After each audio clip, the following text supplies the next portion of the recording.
السلام علیکم۔ خواب کے اندر حج دیکھنا، حج کے انتظامات کرتے ہوئے دیکھنا، حج کی نیت کرنا، اور اگر خواب میں دیکھنا کہ اس پہ حج واجب ہوا ہے پر اس نے جانے کا ارادہ نہیں کیا،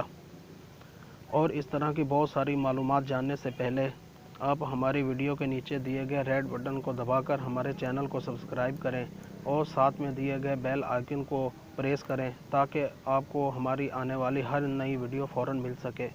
اور ہماری اس ویڈیو کو لائک کریں، اپنے دوستوں سے شیئر کریں اور پوری ویڈیو دیکھیں تاکہ آپ کو مکمل تفصیل مل سکے۔ حضرت جعفر صادق رحمۃ اللہ علیہ نے فرمایا، خواب میں حج کرنا 7 وجہ پر ہے۔ اول نکاح، دوم کنیز خریدنا، سوم عادل بادشاہ کی زیارت کرنا، چہارم نیکی، پنجم نیک کام کی کوشش کرنا، ششم ثواب کی اجرت پانا، ہفتم اہل علم کی صحبت میں جانا۔ حضرت ابن سیرین رحمۃ اللہ علیہ نے فرمایا، اگر خواب میں دیکھے کہ اس نے حج کیا ہے تو حق تعالیٰ اس کے نصیب میں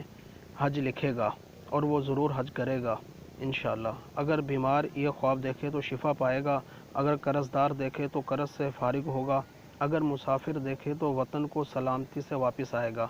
اگر خواب میں دیکھے کہ حج کو گیا ہے اور حج نہیں کر سکا تو اس کی تعبیر ہے کہ اس کی عمر دراز ہوگی اور کام کے انتظامات اچھے ہوں گے، کاروبار میں برکت ہوگی۔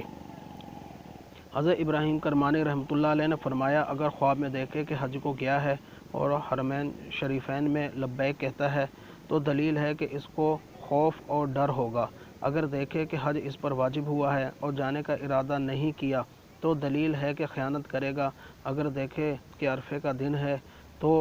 دلیل ہے کہ کسی سے صلح کرے گا، اگر دیکھے کہ خانہ کعبہ میں نماز پڑھتا ہے تو اس کی تعبیر یہ ہے کہ بزرگوں سے نفع پائے گا اور اس کا کام بہتر ہوگا۔ اگر آپ کو ہماری یہ ویڈیو پسند آئی ہوئی ہے تو آپ ہمارے چینل کو ضرور سبسکرائب کریں، اس ویڈیو کو اپنے دوستوں سے شیئر کریں، لائک کریں۔ اللہ حافظ۔